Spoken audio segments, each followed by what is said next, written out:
Hello everybody and welcome to another video by me. Um, so this video is going to be a little bit different to the stuff that I normally make.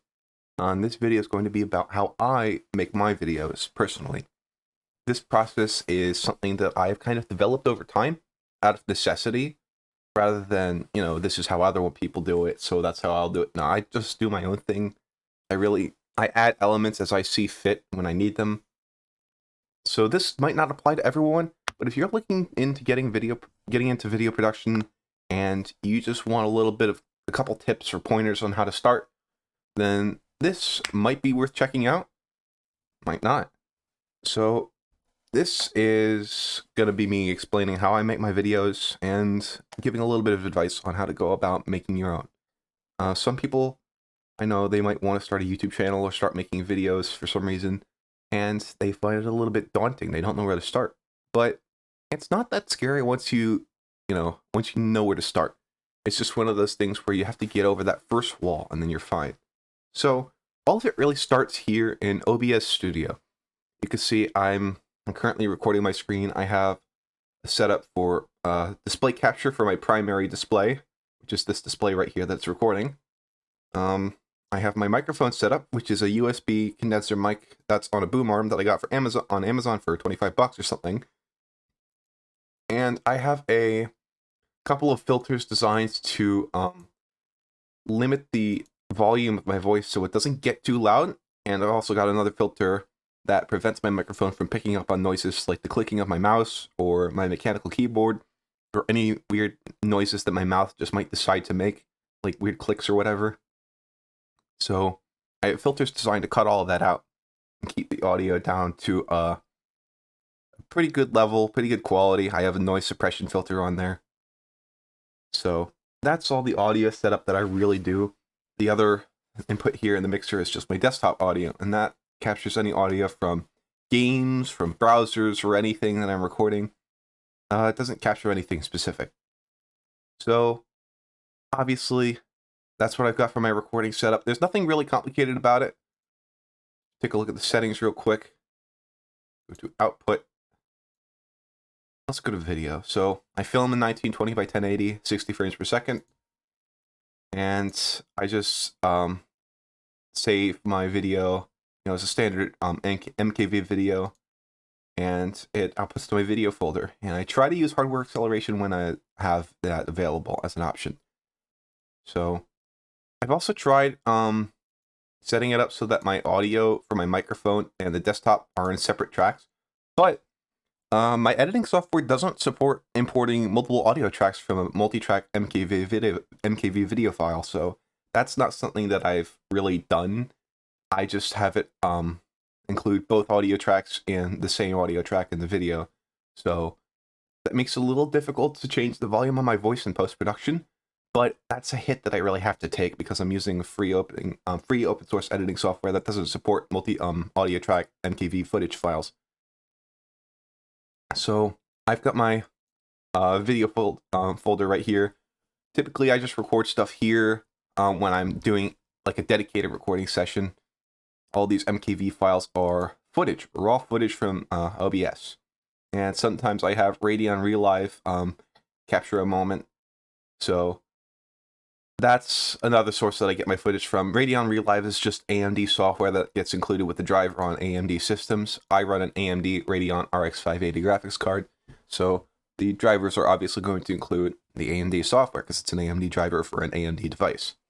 So sometimes I use that for when the moment happens and I want to capture that, impromptu stuff. I just have a keybind that's set up for that. But for the most part, I try to use OBS because obviously you have all these sweet filters for your microphone and custom footage settings, for the output. So that's all well and good.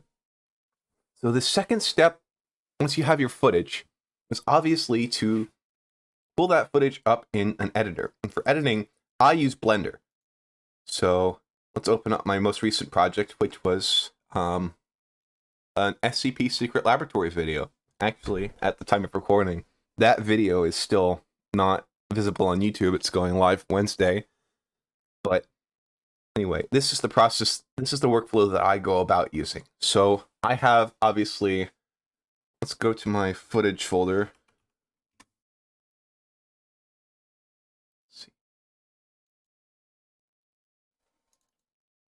I have all my footage available here in the File Explorer. So what I do is I just take the sometimes I know that I have a good clip somewhere in there. So that's what I typically start with. I start with whatever clips I know I have, and I just kind of work my way upwards from there. I just drag the whole strip into the video editor, and I watch it back just to see what kind of footage I have in there, what kind of moments I have that are funny or interesting or might be of interest to the viewer in some way. So I get that brought in, and I watch it back, and I trim out all the moments that I don't think are really that interesting. And that's my first step, just getting all the important content. Sometimes I go along and add more content as I continue embellishing the first parts, but typically the first thing I do is just get all the important stuff out of the way, get all the good content laid down so I know what I'm working with. Next step is to go back and review the footage again and see which content might work with a little bit of embellishment, say some text or like an audio file or an image or something like that. So what I do is first I go and find moments that are that I can caption, because those are the easiest. Like this one, that's an easy moment to caption because it kind of adds to the feeling of the clip. It just makes it more interesting. Hey Narvi, I have a question for you. No, you don't.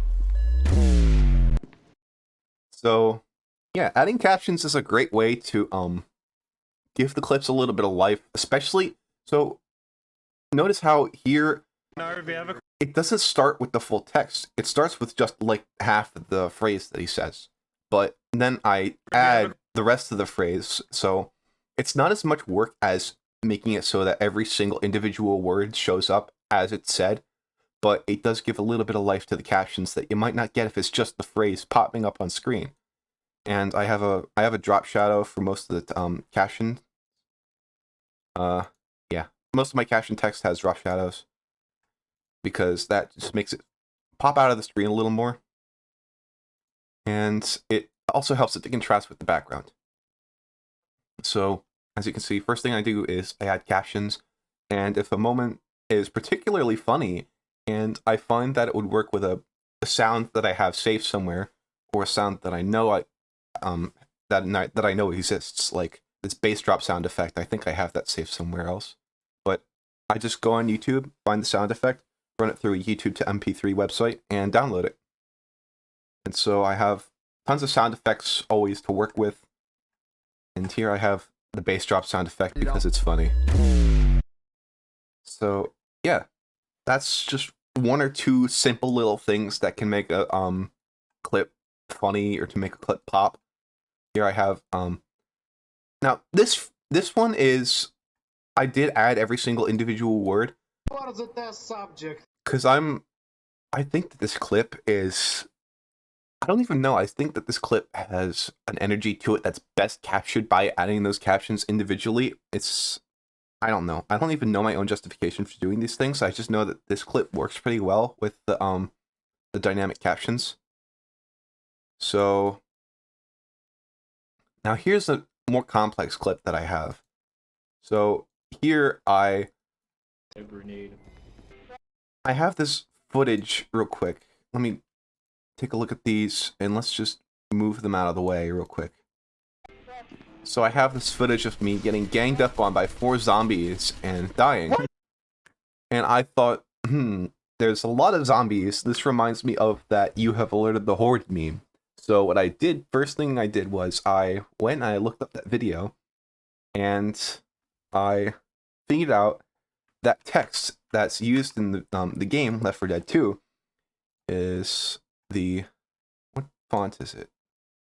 Let's unmeta this strip real quick just to look at the text. It's Verdana. Okay, so yeah, Valve games do like to use Verdana. I think Half-Life 1 used Verdana. Half-Life 2 might have used Verdana. But anyway, so I add that text, and I also add an image of like a warning sign like you see in the clip. So I make that a meta strip so I can easily control its movement and scale with just one set of lines on the chart. Here you can see that the position for X, position for Y, and the actually no, just the position for vertical position. that's changing over time, and so is the scale X and scale Y. They're changing at the same time. So you get this really interesting effect where it comes in and it kind of grows and shrinks. And right when I die, there's a lot going on, so that's when I chose to have the text cut out. And right here I have the audio from "You Have Alerted the Horde," the original meme. And so that's just really the breakdown of how I did that one clip. Because, you know, it's something I thought it worked with the context. And here at the end, so many. That's always a good way to finish off a clip with a stretch in some way, because it kind of puts a focus on something in the video. Like, if you want to focus on something, a good way to do that is with a stretch. And so, you know, I figured, why not put a stretch? There's like 5 zombies there. I thought that would be funny to show. So that's one of the more complicated bits. I also have this clip right here where I thought, you know, I remember in this one Counter-Strike video I did, I used the demotivational poster format for that screen grab of Kitchen Gun team killing me and getting banned. So I figured, you know, why not do that for this clip? Bye-bye. This clip makes me happy because I think it turned out pretty well. And the thing is, I didn't actually make an image for this. What I did is I just took a bunch of color strips and I just scaled them and moved them around so that I get this interesting frame effect. And I have the text here and the image, which is just a screen grab from the footage. And if I want to get a screen grab from the footage, I just go to render image, and it gives me an image file that I could save. So, yeah. One thing I did forget to bring up is that sometimes I end up with issues in my footage having the wrong frame rates. So Blender is weird because it assumes that all your footage is the same exact frames per second. And if your footage is not the frames per second listed on the scene dimensions page, you get weird issues where the video might be half the length of the audio, or the audio might be half the length of the video, because Blender assumes that you're running the footage at that frame rate. So to convert between video frame rates, software I use is called Handbrake. It's a free and open source video transcoder that can be used for a bunch of different purposes. No, I do not want to recover the queue. You can convert between basically any major file format, and you can change the frame rate, which is the thing that I use most often. I just use it to transcode between the frame rates, so I get a consistent 60 frames per second throughout the whole scene. So that makes sure that obviously the video and the audio all sync up, which is important. Obviously, you don't want your video being screwed up. So typically the final thing I do is adding music. And so for this video, I went with here's the end. Here's the Blender has frozen up on me. It does this sometimes. There we go. Survive. So for this one, I went with Half-Life 2 music because I have the soundtrack, so I don't have to go on YouTube and download it. So yeah, that's what I do last typically. Typically, the last thing I do is add music because, you know, I don't want the music to really dictate the length of the clip. I just want something that makes it not feel like you're just awkwardly staring at a screen waiting for something to happen. So for the end, I used Brain Scan, and for the beginning, I used LG Orbifold, which I think is a really good track.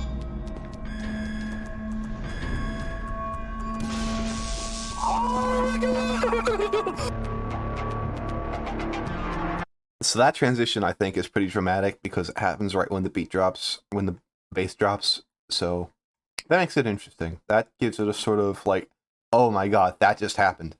Because, you know, that guy got vaporized. Like, you're watching this happen. You're watching this guy get turned into nothing. Like Dr. Manhattan killing Rorschach in Watchmen. I didn't watch that movie. I was actually contemplating putting Rorschach's death scene into this video, but I was having weird issues just figuring out how I was going to implement that, so I never did that. But yeah, that's a pretty good scene, and I think I did a pretty good job with that. So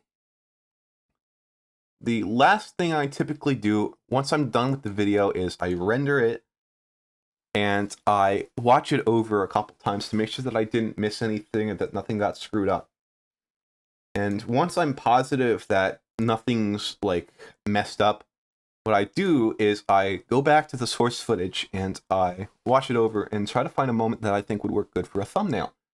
So for this video, I decided to go with this frame of the scientist being stuck in the candy room.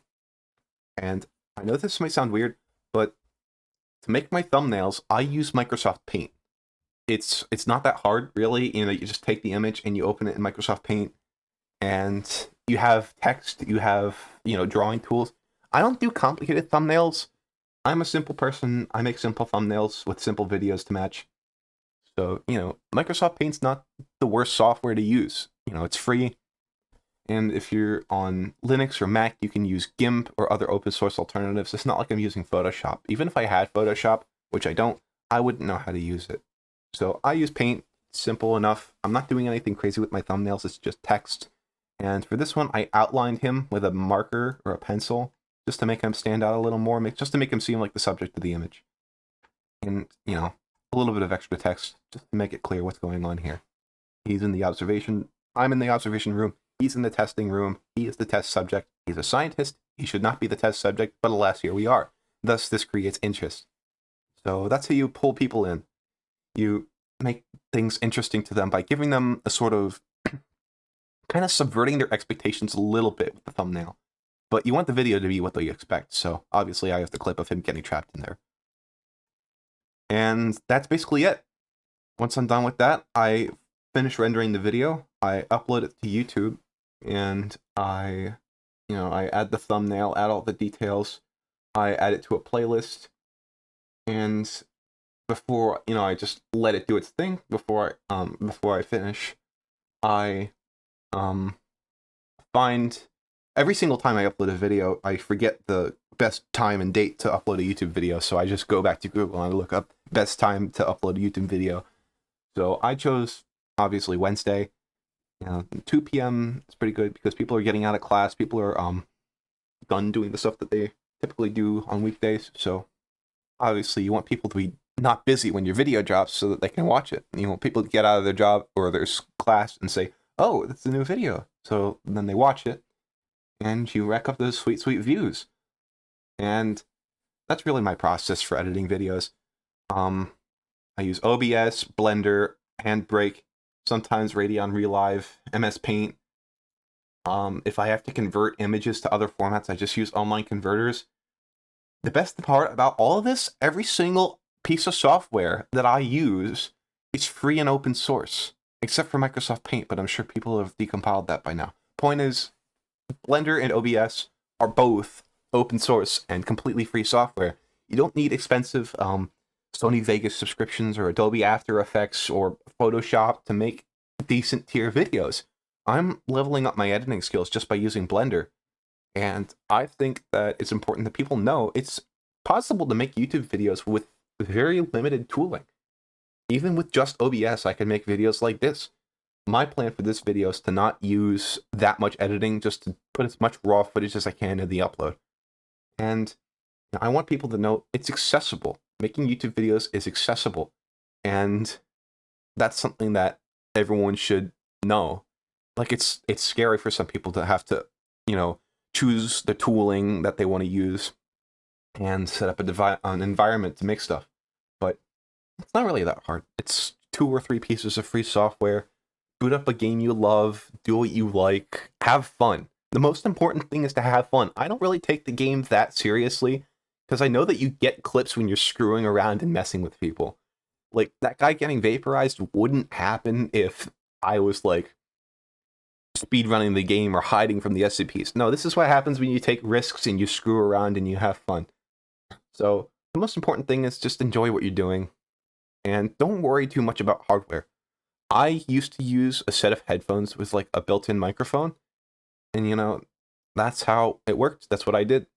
And the audio quality wasn't too terrible, so I didn't worry about it. Eventually, I didn't even spend money on this microphone. I got it for my birthday. It's a Pseudo-Tac brand microphone. They're on Amazon for $25. The quality's not terrible. You know, I have all my filters set up with noise suppression filters, all that, just to make the audio quality a little nicer, and it all works. My PC's not expensive. I don't even use my webcam. I don't use my webcam, so I don't know why I'm bringing that up. But, you know, YouTube is for everyone. Everyone should be able to feel like they can make content that they like, make content that they enjoyed making, and put it on the internet, get some positive attention, show everyone what they love. So, yeah, that's how I make my YouTube videos, and let me know if you have any questions about my workflow or how I do it, or my thought process behind, you know, the way I edit clips. And that's really it. If you ended up watching this video, I would like to thank you so much, and I hope you subscribe so that you can stay notified for any uploads I might make in the future. Peace out. This has been Sharp Joe. Have a wonderful week.